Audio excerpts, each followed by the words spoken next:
You know, it's very strange. I'm recording this on my... Which one is this? Is this the TRV 65? I don't remember which one this is, but I'm using the mini DV camera right now, not to be confused with the mini DVD camera, which is very different. Look at my beautiful books. I have beautiful books, the most beautiful of all. I also have coffee that I'm waiting to consume because, gee, Jesus Christ, I might have some right now. I'm waiting to consume this because I had a monster after I woke up, as I often do, but I'm trying to change my sleep schedule to a more normal one, so it's been almost 6 hours since I had that, which, you know, it's not recommended that you consume caffeine 6 hours after having woken up, but that is precisely the purpose here. It's to do what is not recommended, not out of some bizarre rebellious streak, but rather to push my sleep schedule back, because right now the undesirable thing is in fact desirable. It's pretty good. Okay, I love black coffee. Too bad the prices are going through the roof, but today I want to talk about a number of things. Primarily, where the hell have I been? Oh no, it's another one of those I'm not dead videos from Osaka Syndrome, but take heed, it is actually not. I'm simply bringing this up as a disguise to talk about something bigger and broader. But I have not been posting videos, and it's because I find myself thinking more and more about the things I dislike about this platform, which I've detailed in other videos.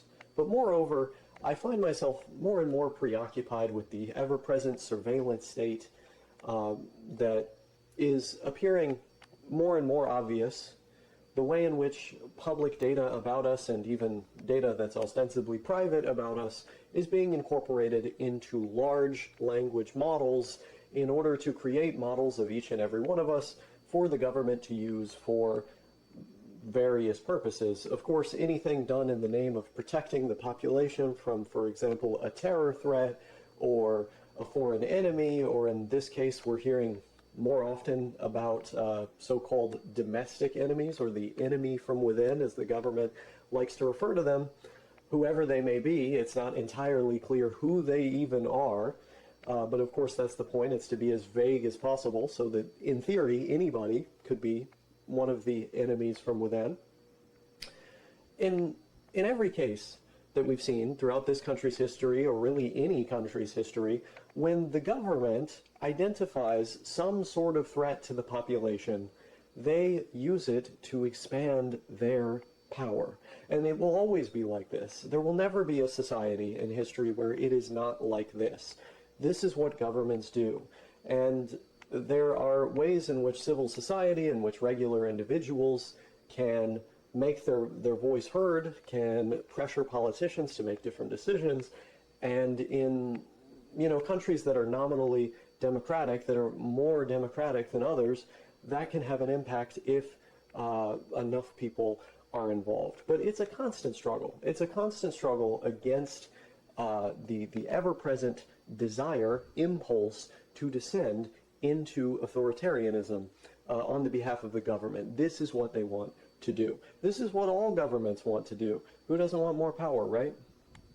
And social media is a particularly concerning element of this whole puzzle, because social media is literally a means by which we give the government unlimited information about us all the time. All the time. And so I find myself looking at my channel and going like, what the fuck? Why have I put my face out there? Why have I put, you know, all this information about me out there? But I know why, and I don't regret it. I knew that I would have these kinds of feelings about what I've done on YouTube. I knew from the beginning when I started doing this. I didn't predict AI. I did not predict something as dystopian as AI, nor did I predict it being utilized in the way that it is being utilized now, which is arguably illegal. But, you know, I knew that by putting all this stuff out here about myself, if, for example, an authoritarian state were to emerge, or if, for example, you know, the U.S. became more authoritarian than it already was, I wouldn't necessarily be in danger, because I don't have really any crazy opinions. I'm not a member of any political party. I'm not out there advocating for any particular thing.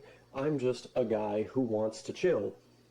And so I'm not at any particular risk from anybody, and never really have been.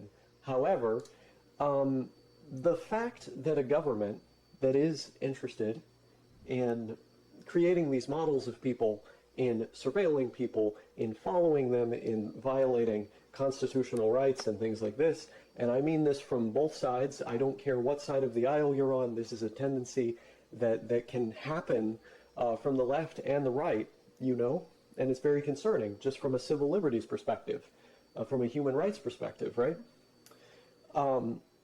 It can happen anywhere. You know, you've seen it in Venezuela, you've seen it in Russia, you've seen it in various ways happening now in the United States. And I just want to be left alone. I don't want there to be some, you know, file on a computer that has all this information about me in a government office. I don't want that, you know? I just want to live in a tranquil way and do my own thing, live my own life. But when I started doing this channel, I knew that that was precisely the outcome that would emerge.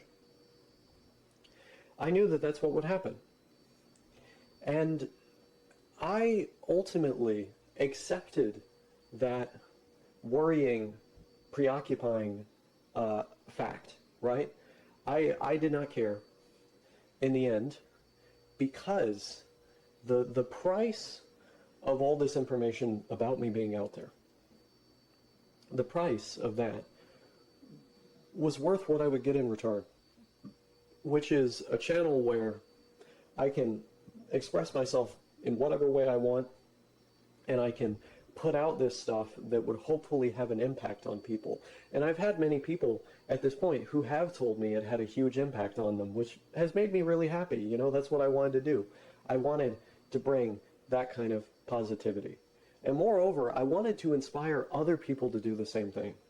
I wanted to create videos that I would like to watch in place of ones that I would not like to watch, because I was looking on YouTube at the time and I saw mountains of stuff that I didn't like. I saw some stuff that I did like, but not entirely. I liked elements of it. And what I wanted to do was to take those elements that I liked from certain channels and do the most extreme version of them as possible. The things that I liked from Digibro After Dark, I wanted to take them further.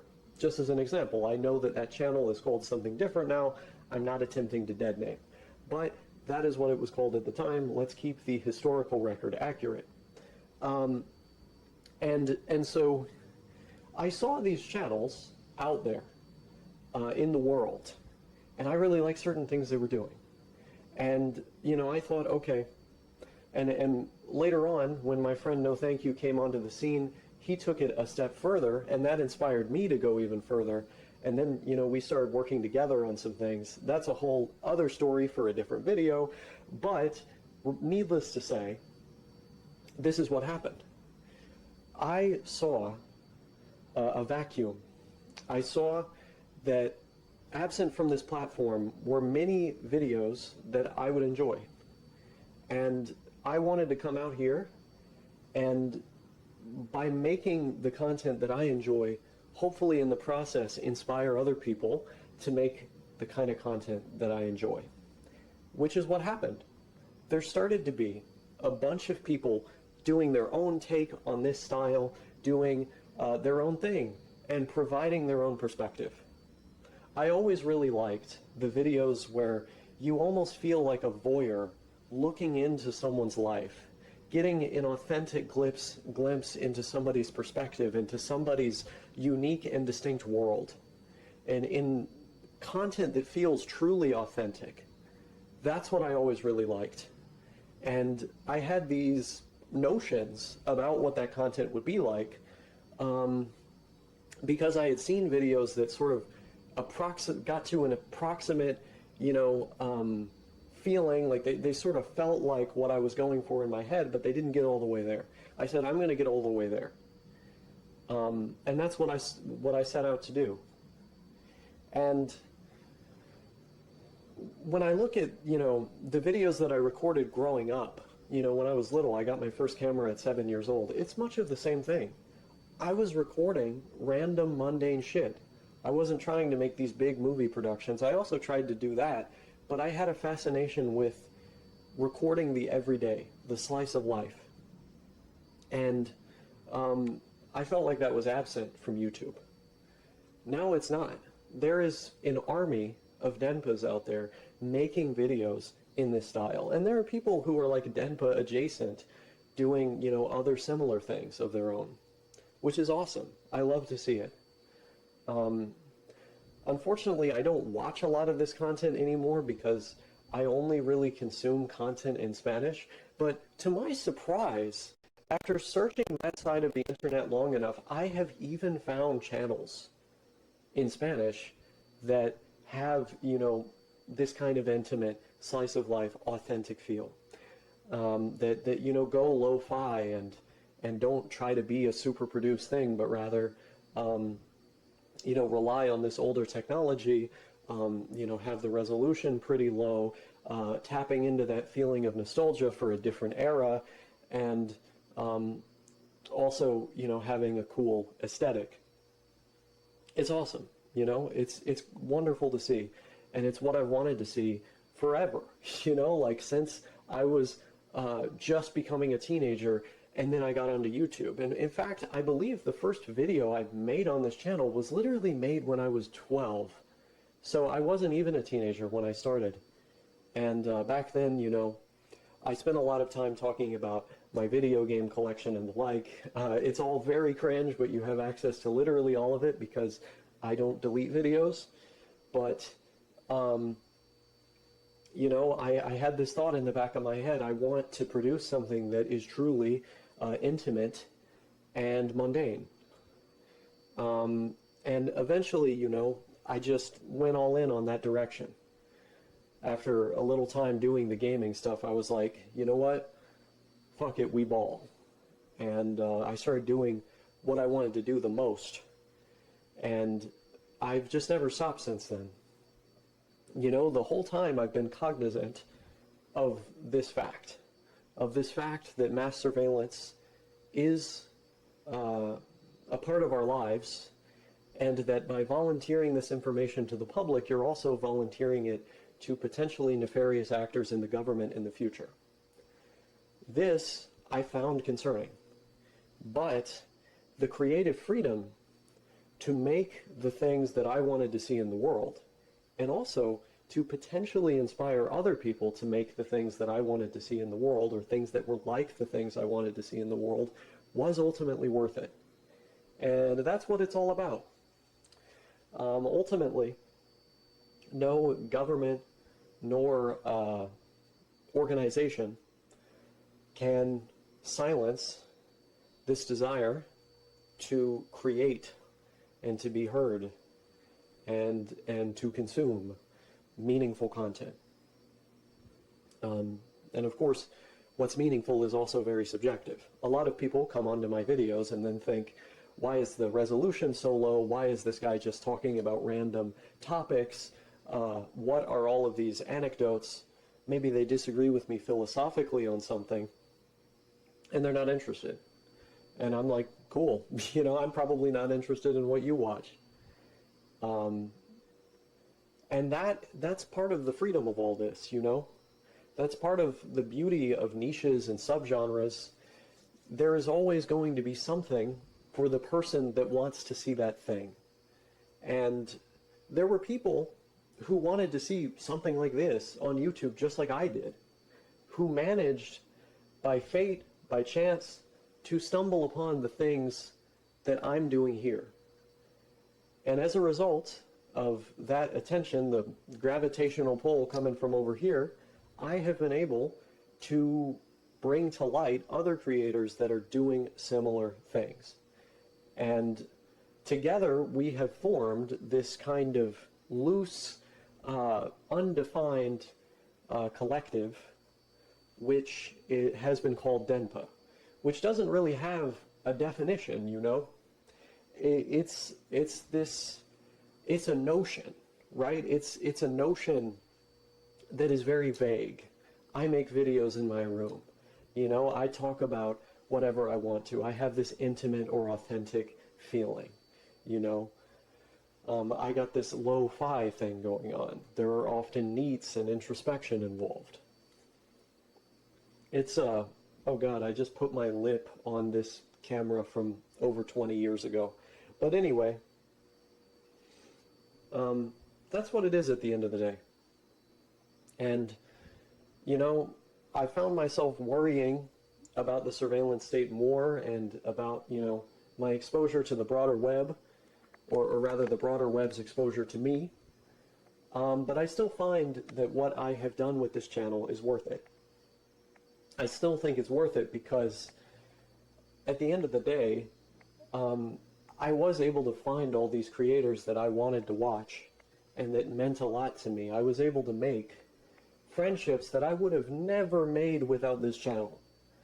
People that have changed my life, have changed my perspective on so many things, have helped me when I desperately needed help, that I've been able to help when they needed it. People that have been able to make me laugh, to make me cry, people that I will never forget and hopefully never stop being friends with. At the end of the day, there's no reality in which I can say that this was not worth it. But it is concerning to have a model of yourself out there on the internet that you can, that any person, you know, can look at and develop a mental image of you. However, that was always the point.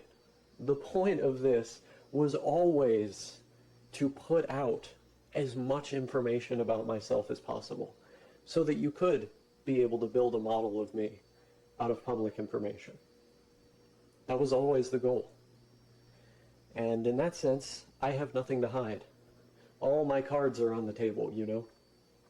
Every opinion I've ever had at any point, every random thought I've ever had at any point, many of my lowest moments I've recorded rants in and uploaded them, even though I may have come off as very emotional and impulsive. Those are the moments that we all have. And that's part of the point. Part of the point is to display that human element that often is filtered out on YouTube, that often people are too self-conscious or concerned about their public image to show. It's not that I was not aware of how it would come off. I absolutely was. You know, I knew that it was vulnerable and that, you know, it was concerning and that there were people that would follow it just to laugh at it. But the vulnerability innate in those videos was the point. And I think it's important to be aware of what our goals are on this platform, you know, as creators. As much as I despise that term, I guess in a literal sense it's true. We are creating things. It's important to be aware of what our goals are, what we're going for, and what kind of content we want to see in the world. I knew what kind of content I wanted to see in the world because I wanted to be able to get a window into somebody else's life. I wanted to be able to build a model of somebody else in my head. I wanted to have as much information about them as possible. I don't know why. I find it inherently interesting to see archives of people, to have massive amounts of information about individual people that I can consume, and then sort of feel like I'm in the room with them as I'm consuming it. I think a lot of Chris Chan's original videos felt like that, you know? The stuff they were doing a long time ago in the big room full of toys. You'd look at the aesthetic of their place and everything going on in there, and you kind of think, you know, I sort of feel like I'm right there. I sort of feel like I'm in that world, and it's a special feeling. Something I've tried to replicate, something I've tried my best to replicate. But needless to say, in the world that we're in today, I do find myself thinking about the implications of making this kind of content, even though it's very likely that, you know, I'm left alone. I'd say over a 90% chance, because I am not some political radical that runs around saying crazy stuff about those kinds of topics. There is just this concern, because you don't know how the government is going to change its position depending on, you know, the time, right? You don't know what group is the group that's going to be gone after. You don't know how these very vague declarations are going to be interpreted. And so you sort of have this sense in the back of your head, okay, you know, should I talk about being an unemployed person who likes to play video games all the time or whatever, you know, because this isn't considered productive by the government? Am I going to be a target next, you know? Am I going to be considered a nihilistic radical extremist just because I like, you know, sitting in my room and enjoying my life in a way that is heterodox, that deviates from the rest of the world? I don't know. I've always said I come in peace. But the problem here is that, you know, under repressive regimes, the goal is not actually to stamp out violence or to find any real threats. It's to repress people, you know? And these very broad declarations give law enforcement ample leeway to go after people that they personally don't like. And that's really all it takes, is them personally not liking you. And lots of people personally do not like me simply for the fact that I don't have a job. Even though the government themselves have declared in no uncertain terms that I am not fit to have a job, even as I continue attempting to better myself to the point where I can stably keep one. It's something I continue to work on. But again, these definitions, all of these things, it's not going to matter in that moment when, you know, you are taken into a van by masked individuals and disposed of in a river just because you exist, you know? And I think that is the direction we're going in. And, you know, I mean, it causes one to more carefully consider their words, the things that they say in public and the like. But I don't want to do that. I just want to keep saying the things that I've always said, you know, just saying what's on my mind.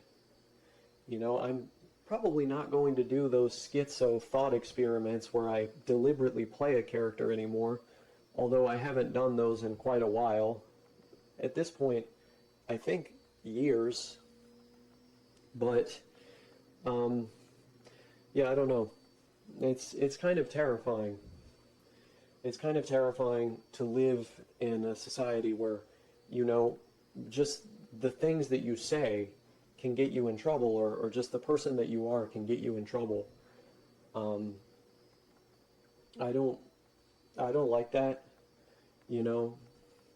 I think eventually I'll be able to go live in Spain or something like that, but, you know, after I've actually, you know, fully reached a recovery and can hold a job, you know, which is something that right now obviously poses a number of challenges for me. But, yeah, those are some of my thoughts. It's a strange world out there, but, you know, it is what it is. Xbox para alimentar de energía nuestra tarjeta.